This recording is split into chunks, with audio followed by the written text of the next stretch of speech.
going to go to Miss Tamica Lloyd, who is a relationship coach and podcaster, mindset transitional coach. She is a motivational speaker, diabetes integrational nutritional coach of Lloyd Health and Revolution. Good morning, Miss Tamica.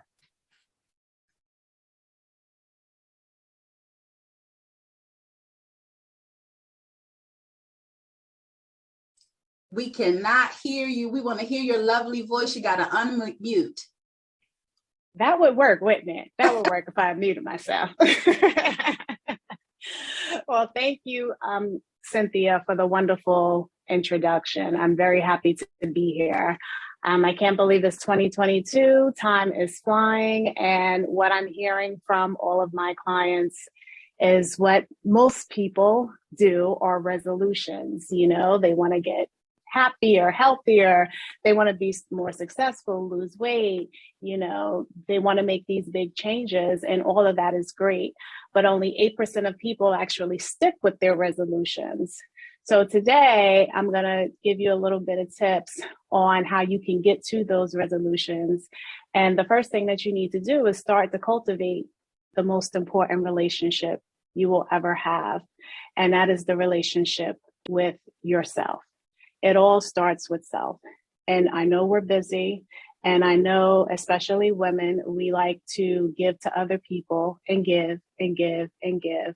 And we don't take that time out for ourselves. And I encourage you all to do that in 2022. It's time to get back to you. And the first way that we can do this is just something that's very simple, but many people don't do it. And that's just to take some time and be still. You know, sit in silence. You know, focus on your breath. Doesn't have to be for a long period of time. Just start with a minute. And it's okay when your mind wanders, because it will wander. That's normal. But when it wanders, just bring it back to the breath. That's what I first want you to do. It's not easy. It takes practice. And if you really want to get into it, you know, contact Kansas Wellness Yoga, because she will help you with that. But it is very important that we sit and that we be still and that we just be. Take that time to be. And when you're doing that, I want you to ask yourself some questions. And the first question is, what is your grandest vision of yourself? What is it that you want to accomplish in 2022? And I want to know what it is. And I also want to know why. You know, why do you want to be healthier? Why? What is it at the core? It's not just because you want to look cute in a dress. It probably is because you want to get rid of a disease, or you just want to feel more energetic. You know, we really want to pinpoint that why, because that why is going to keep us going when we want to give up. And when we have that grandest vision, ask yourself, what does it look like? What does it smell like? Who's with you? What are you hearing? What are you tasting? You have to incorporate all of your senses. The most important one is feeling. You know, you can use affirmations all the time and get nowhere because you're not feeling it. Feeling it is really the answer. So one of my clients, her goal for 2022 is to be in a relationship. And that's her goal. And so if that's one of your goals, what you have to do is picture the person that you want, not just what they look like, but what are their mannerisms? What do they like? Do they like sports? Do they like the opera? Do they like art? You know, what do they like? You know, envision that first date. Where are you? What are you eating? You know, what are you talking about? Like, make it so clear in your mind. And every time you have a chance, come back to that feeling and come back to that vision. And funny enough story, when I first started to do this years ago, I had left a bad relationship and I wasn't even thinking about a relationship. But someone, you know, one of my teachers said, you know, this is what you can do if you want to meet that perfect person. So I made it so strict that my friends were telling me, you'll never find somebody like that. It does not exist. Well, it did exist. And in April, we will be celebrating our 15-year wedding anniversary. So that's how powerful this is. And you can use it with anything. If your goal is health, how do you want to look? What does a person like that eat? How does it feel? Get your senses involved. And you also have to ask yourself, are you open to receiving whatever it is you want? If the situation is a perfect relationship, are you open to it? Because we may think it, we may feel it, we may think we want it, but are we open to it? So how do you answer that? How do you know? Well, reflect on your past. What went well? Whatever went well, sit in that good vibration, because those are the things that we're going to carry into 2022 to help us get to the next step. Then you got to think about the challenges. Who did you wrong? Did you get over it? Did you forgive them? What did you do that you weren't proud of? Did you make peace with yourself for that? Did you forgive yourself for that? It is so important that we acknowledge our part, acknowledge our pain, and release it. Release the negativity, the anger, the judgment, the excuses. Try to limit or get rid of the people that I call the spiritual soul suckers. And those are the people that just seems to be leeching off of us. And you know who they are, because every time you see their name on your phone, you're like, oh no, I can't. It's going to be some type of drama that is going to drain the life out of you. So when we pay attention to these things and these people, sometimes that keep us from moving forward. But you will know when you have released the pain of the past, when you can think about a certain situation or think about a person that wronged you and it no longer affects your mood. You no longer get emotionally involved in it. Sometimes you can even laugh about it. Then you kind of gotten over it and you've released it. For those of you who have experienced traumatic events, it's not that simple to release it. And I understand that. And for those traumatic events, of course, I would always recommend that you contact, a professional, or contact Kelsey so that you can get some help, so that they can help you to start the healing process so that you can release the negativity and begin to revive yourself. Because reviving yourself is the key, finding things that bring you joy.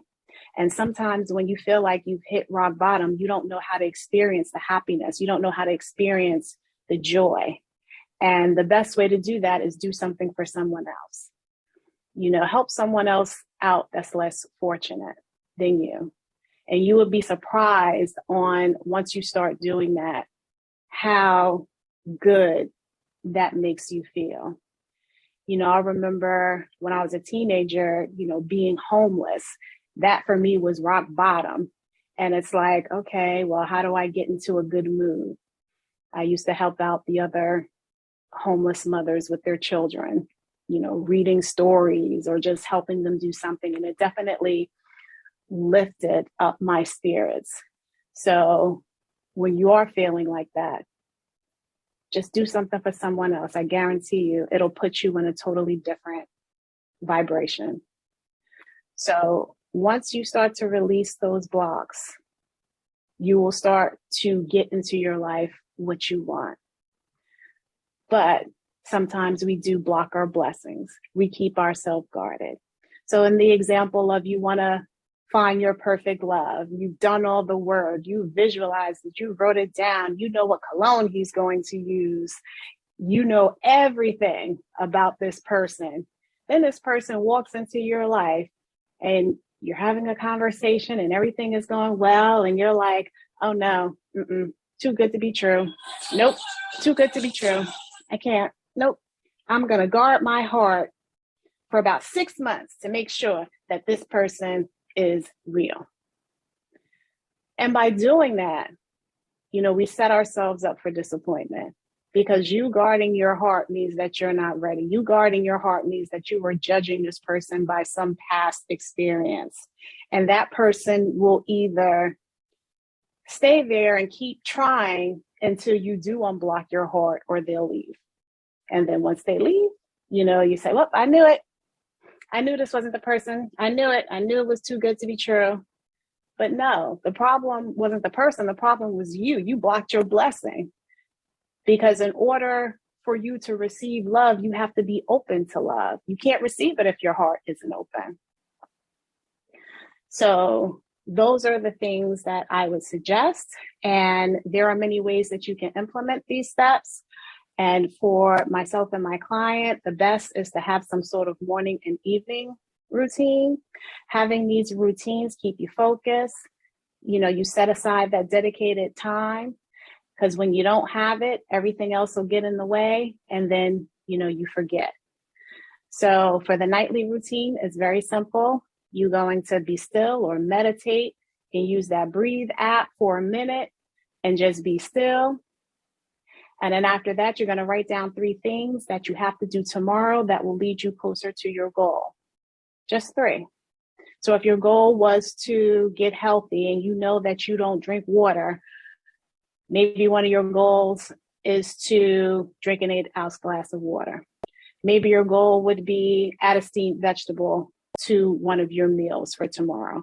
Something small, don't go all out and say, okay, well, I'm giving up this. I'm not going to eat this. I'm giving up that, because it's not sustainable long term. And then, sooner or later, that's why diets fail and we just revert back to how we are. Start small. Small and steady wins the race. And when you start off small and you complete it, your brain gives off that dopamine and it feels good. And then you're ready for the next step. And that's much better. It just gives you a better sense of accomplishment than if you try to cut out everything and then you have this headache forever and then you're grumpy and you're like, no, this isn't working. So definitely write down those 3 things that will lead you closer to your goal. And also a good thing to add to your nightly routine is to write down 3 things you are grateful for. What happened today that you got excited about. Maybe you're grateful for something that you heard at the event. Maybe you're grateful because you went all day without screaming at your kid. Maybe you're grateful just because of the fact that you woke up this morning and, you get another chance to just live and be and grow. Whatever it is, just write it down every night. And for your morning routine, before you pick up your phone or a device, again, just meditate, visualize your day going well. And again, if that mind starts to wander, which it will, just bring it right back to your breath and focus on your day going well. And you're going to practice gratitude. And we're going to do something for the body by drinking a little bit of lemon water, give you a little boost of vitamin C that we all definitely need in these times, and to keep you hydrated. And most importantly, when you get up, look in the mirror, tell yourself you love you. I love you. How many people do that? Will look in the mirror and look at themselves and say, I love you. You also are going to look over the important tasks from the night before and schedule those into your day. And lastly, I want you to be patient with yourself, because we live on autopilot for so long. And consciously, we want to make these changes. And consciously, we want to go all in, and we just want to say, oh, this is what I'm doing. I'm going to use my willpower. And a lot of times it doesn't happen, because you have to convince your subconscious. Your subconscious is what's, the autopilot. The subconscious in your body doesn't like change too much. They like repetition. And so when you get up in the morning, if your first thing is to go to your phone, you have to resist the urge to do that. You have to just resist the urge to give into what your body normally does and cultivate those new habits. And the more you do it, the more control you will get and the more power you will have over your mind and over your life. Because right now, 2022, it is all about you. It is important to do these things for you. Because if you keep giving and giving and giving and giving, it's the saying, you can't give from an empty cup. So it's not selfish to take care of yourself. It's not selfish to have these little routines, maybe before everybody wakes up in the morning, and the nightly routine after you put the kids to bed. That's not selfish. It's a must. It's a necessity in order to keep you grounded and keep you focused and keep you moving forward in the right direction so that you can have the best life that you want to live. So remember, be nice to yourself, forgive yourself, be patient with yourself, and let yourself know, how much you love them. So if you're looking for different ways to deal with stress in 2022, I'm going to put a link to a free ebook called Find Your Zen. And I wish you all great health, wealth, and prosperity in 2022. And I want to thank you again for having me, and hope everyone enjoys the rest of the event.